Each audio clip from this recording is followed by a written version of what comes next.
Hey guys, so it's my 1 year free of alcohol and I thought I would make this video a little bit different, and instead of just like sitting like in my other ones and talking, that I would cook at the same time and make my buffalo cauliflower tacos. So bear with me. I'm gonna try and do this all at the same time, but just thought it'd be fun to kind of mix it up instead of just sitting and talking. So maybe also this subject makes me kind of nervous too, so it helps me through that as well. So let's get to it. So I already cut up all my cauliflower here. I just get the bag of cauliflower from Trader Joe's. And then I'm just gonna mix up the batter here. So I'm gonna use some coconut flour. And I kind of just eyeball it, honestly. I used to try and measure it out all perfectly. And then now I just kind of eyeball it. So I'm gonna add some milk and then some water too, because it gets pretty thick. And then let me grab my spices. I promise I'm gonna get into talking about my 1 year being sober. Let me just focus on this one part. So I'm gonna I usually add this Greek red rub. It has like paprika, pepper, salt, garlic, onion, and all that. And then I add a little bit of the same Greek rub, but it's just like an all-around seasoning. I get these at the Greek market. And then I'm just gonna grab a spoon here and mix all that up into a nice batter. Now it's pretty thick, so I am gonna add some more water. And you could do all milk, but these freaking non-dairy milks are expensive and they just go so fast. I do not get it. I feel like I need like a bulk pack. So mix all that up here. Yeah, it's getting better. Alright, so, and then I already sprayed my little pan right here. So I'm going to dip my cauliflower in the batter and put it all on this pan. So the cauliflower is all coated and I just put in the oven at 400 degrees for 20 minutes and we're gonna keep it in there. And then we're gonna take it out and add the buffalo sauce. Okay, so while I'm putting everything away, I'm gonna talk about my year of being sober. So it started out with me wanting to challenge myself health-wise. I had been battling Hashimoto's for years, battling major inflammation. I knew something was wrong within my body, and every time I would go to a doctor, they just wanted to put me on medication, and I just refused to go on the medication. I just didn't want to go on anything. I knew that there was a deeper rooted issue within my body and I wanted to get to that. And then if I can't figure that out, then I would go on the medication. So I'm not discounting medication. So yeah, I just felt like it had been years of me going through these up and down phases of being really healthy. And of course I've always been a trainer, but we live a normal life too, and I would, have spurts of being on track, being healthy, and then spurts of going out a lot, socializing a lot and consuming a lot of alcohol. And I just felt like I had gone to Israel on my birthright trip actually, and if you are not Jewish and you don't know what the birthright trip is, it's basically a 10-day all paid for trip that's paid by Israel, I guess. and you get to go for 10 days and they take you all over Israel, and it's people from all in your age group. Now, it used to be that you had to be like 18 to like 22, and then they extended the age to 25, and I just never had any interest in it. And then as I've been getting older, I've been really trying to connect with my roots, and my grandpa is a Holocaust survivor, so I just really started to feel like I wanted a deeper connection, and that I always thought like Israel was this place I never wanted to go to, but why am I not giving it a chance when it's a free trip? So they actually ended up extending the age to, I think, like 32 and or 31, and so I jumped on it and I went, and it was all people, I think the age range was like 27 to 31, so we were all like the same age range, and basically it is nonstop. You are literally like on a bus 24/7, like going from place to place all over Israel, staying at so many different places. It was 2 to 3 people per room.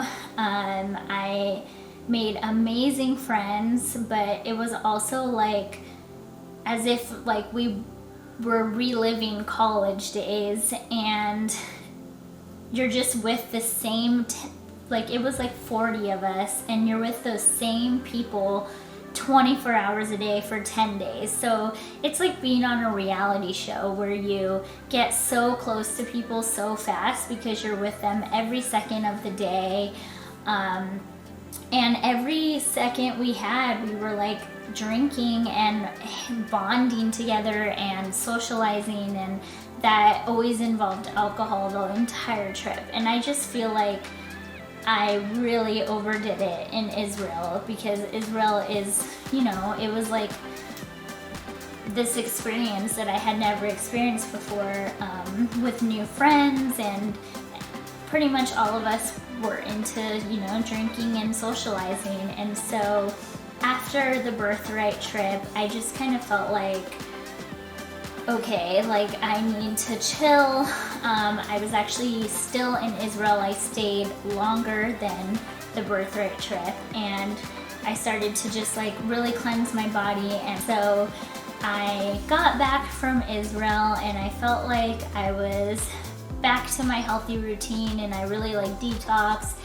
And then I ended up meeting up with a girl from my birthright trip, and we went out in Venice, and we ran into some other friends, and we ended up having like a bottle of wine, and next thing I know, I just like overdid it again with the alcohol, and ended up missing my flight to Kauai the next day. And I was supposed to fly back to Kauai and sell my car there and get the rest of my stuff, and I ended up having to move my flight, and it was just like a mess. And so that was kind of like the point where I was just like, all right, I'm, you know, 30 years old or 31 years old, and I need to, I think I was still 30 at the time. I'm like forgetting how old I am. But I was like, anyways, I'm in my 30s now, and like I can't just be like blacking out and doing dumb shit, excuse my language. And you know, I just like, it's like, okay, it's time to like, it's funny to have those moments here and there, and everybody laughs about it, and it's such a huge part of our society, but it's not cute, you know? Maybe someone else might, when they first decide to cut alcohol out, might feel like temptation and they want to do it. I'm telling you, like something was like deep in my soul. It's kind of like when you are in a toxic relationship and you keep going back to the person, keep going back, and then all of a sudden you wake up one day and something clicks in your mind and you're just like, what the heck have I been doing? I am done with this person. That's pretty much how I felt with alcohol. I woke up and I was just like, I am done with alcohol. Like I just have it's not a part of my life anymore. It doesn't align with me anymore. It doesn't align with any part of my soul anymore. And so yeah, I just knew deep down in my core my journey with alcohol. so this is when it's gonna get kind of deep. We got 10 minutes left on the cauliflower, so.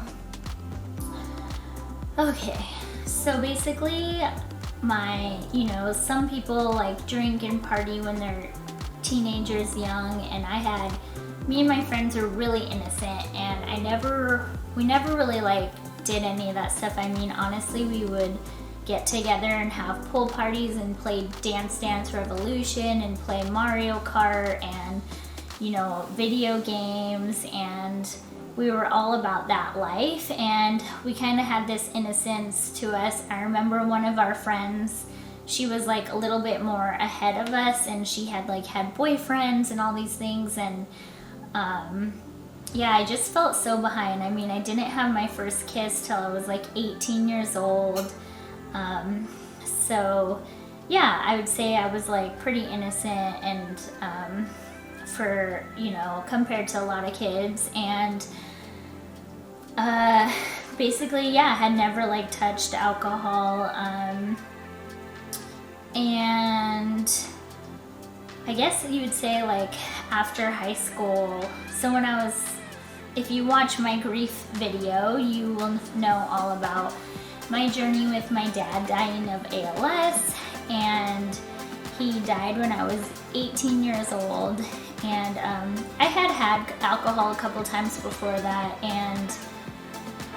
but just still it wasn't like a thing. And when my dad died, I just went full force. I mean, I feel like, and I say this in my grief video too, but like in today's world, whatever you're going through, you can look it up online, you can YouTube, there's TikTok now, there's Instagram. People are just so open about all these different subjects. And when I was a kid, I mean, back then we only had like MySpace, and I think Facebook didn't start till my college years, and there was just nobody to talk to, and I didn't have support from family at all. And so my friends basically, and I'm not blaming them, but I'm just saying that instead of talking to me about the grief, the way we kind of like dealt with it was, let's go party and just like, let's get happy by partying. And so we started going to parties, and I went to my first high school party, and it was the most traumatizing experience because, I mean, not even high school, this is after high school, I guess first college party you could say, and I was thrown in a car and raped. I'm still really disconnected by that situation. I could sit here and talk about it, but I don't have any emotion when I talk about it, and I really I'm still like disassociated with it emotionally, and it's still something to this day that it's really hard for me to like reach down and feel that emotion and really grieve it and feel the process of it. But from that moment after that, I basically decided that I'm worthless and I'm only meant to be used for sex, and I don't really have a voice. I can't say no to men, and that I was really depressed because of my dad. And again, the way I connected with people was, let's go out and party, and it was what everybody did. And so I eventually just got super into like blacking out. And so from then on, drinking to black out became my normal, and it was the normal with everybody else. And because of that reason, I never learned how to have control. I never learned my limit. Everybody I knew drank to black out. It's such a huge part of the South Bay where I grew up in California. you know, every holiday, everybody starts in the morning and just drinks to black out. All the bars here are known for that, and you know, it's such a huge part of society. Like we black out and we joke about it the next day, and joke and talk about all the stupid stuff we did the night before. Let's joke and fill in the blanks with each other. And because of that reason, I just never saw anything wrong with it. And I had a lot of moments where I would go overboard and do really stupid things, but again, everybody just laughed about it, and so I never found anything wrong with it. And if I lost friends here and there or ruined, you know, potential relationships, I just let it go, and I kind of was disconnected, I think, with connecting with people on a deep emotional level, and so I would let it go and then move forward with my life. Toward all my 20s, you know, I got in a really intense 5-year relationship that was all about, we met at a bar. All we did was, you know, he was a huge drinker. We always went out and partied. That's what both of our friend groups did. We went to Vegas all the time.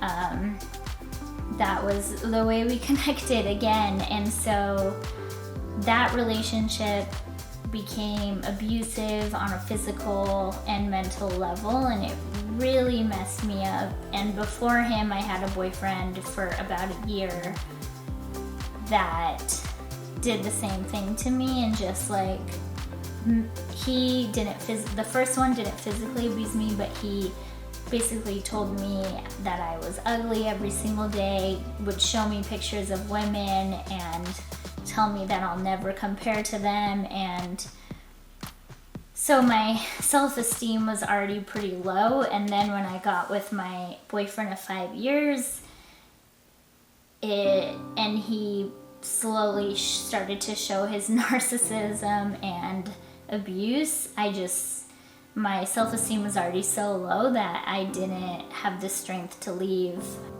The funny thing is that nobody knew this side of me. I mean, some people did, but I was a business owner who owned a fitness studio, training, working out every day, eating healthy every day, and then at the same time, like maybe like 2 weekends out of the month, binge drinking with my boyfriend and friends and just numbing myself.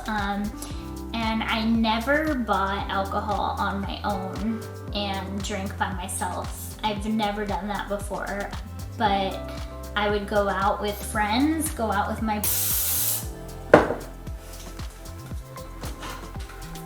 And I'm gonna use the new Primal buffalo sauce. This has no sugar, so I love it. Check your buffalo sauces. I'm using the medium one. I could go spicier, but I always get the medium because if I make food for my mom or boyfriend, they can't handle spicy. So pour in your buffalo sauce and mix it up. I know I'm leaving you guys hanging with this story. Promise I'm gonna finish. Alright. Toss it in, mix it up good. And then we're going to throw that back on the parchment paper. I'm really lazy, you guys. Like, some people make this look all beautiful and nice and do piece by piece, but it's like, who seriously has the time for that? Maybe I'm just not perfectionist enough. But I just throw it on the parchment paper, and then I'm gonna spray it again so it gets crispy. I'm using just coconut oil spray, and I'm sticking it back in the oven for another 20 minutes.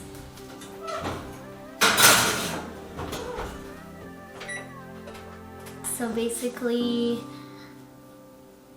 that was my 20s, and I kind of lived this like double life in a way. Not to say that it wasn't like drinking was a huge part of my life. I would go like months without it and then go out with friends, go out with my boyfriend, and you know, again, drink to black out, drink to get drunk, and the relationship with my ex ended. I really went on this journey of finding myself and journey of healing and journey of finding self-love again, and the start of that journey was moving to Kauai, and which I talk about in my Why I Sold My Business video, and moving to Kauai, starting to travel the world by myself. I went to Bali and really did a lot of healing stuff there. And yeah, I just like spent the last 4 or 5 years on this incredible healing journey, to the point, like I said, where I would just like wake up and feel like this doesn't align with me anymore, this doesn't align with my values. Also, hangovers suck as you get older, and again, I was dealing with my health issues and I could see the inflammation in my body. I mean, I will put up a picture here of my body in Israel, and I am probably 20 pounds or heavier than I am now. I was wearing a size 6 and now I'm wearing a size 0. I'm not saying that like size is anything, but that's how much inflammation that my body was holding on to, and you could see it in my face, you could see it in my body.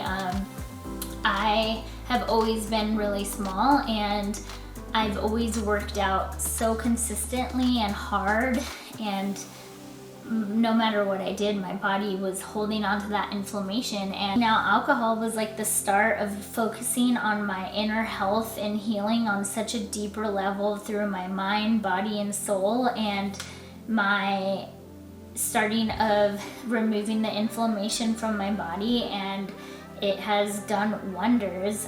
Beyond just like the physical appearance of not having inflammation anymore, and the inner health of not having inflammation anymore, the year of removing alcohol has completely gotten me to a deeper level of healing my inner self, and it was uncomfortable. Like, it was really, really uncomfortable, and I had to go so deep and have so many breakdowns and have so many moments of like shame and guilt and trauma and pain come up and just take over my entire being, and I had to face it head on. Like, I grieved the old me, you know. It was like, I can't explain it, but I look back at this like older version of myself and I'm like, who is that? Like, she looks like she's in so much pain, she looks so lost, she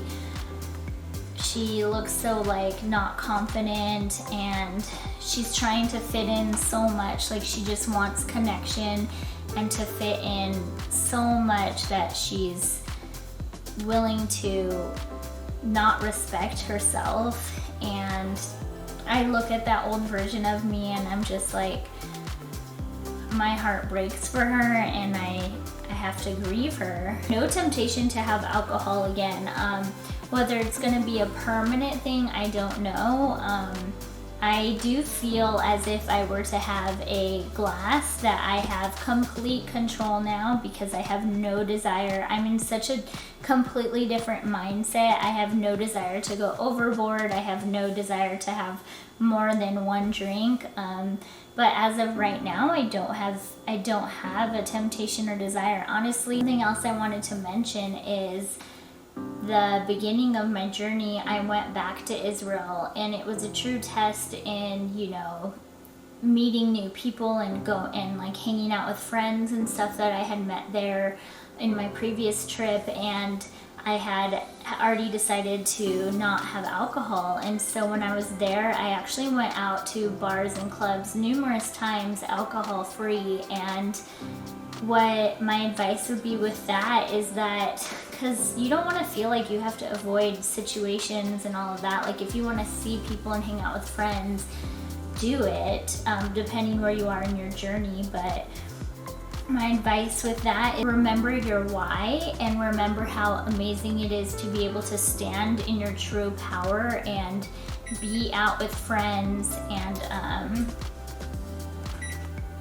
and be able to say no and be able to remember, you know, what your reason is, because I have been in so many situations where people have bought shots, where people have been like, come on, just start tomorrow, just start over, like do this, do that, and I had to truly stand in my worth and stand in my power and remember my why and know that, you know that like I'm doing this for myself, and like they just wanna feel good about themselves, like having more alcohol and stuff, and so that's the reason why they're trying to tempt you. But remember, you standing in your power and knowing that you're worthy of treating your body right. That's like a true power that I can't explain, and that most people aren't brave enough to find within themselves. And on Instagram, so many of my friends have now become sober. Alright you guys, so the cauliflower is done. You know, I kind of cut myself off there. So the cauliflower is done, and then I'm just gonna heat up some tortillas.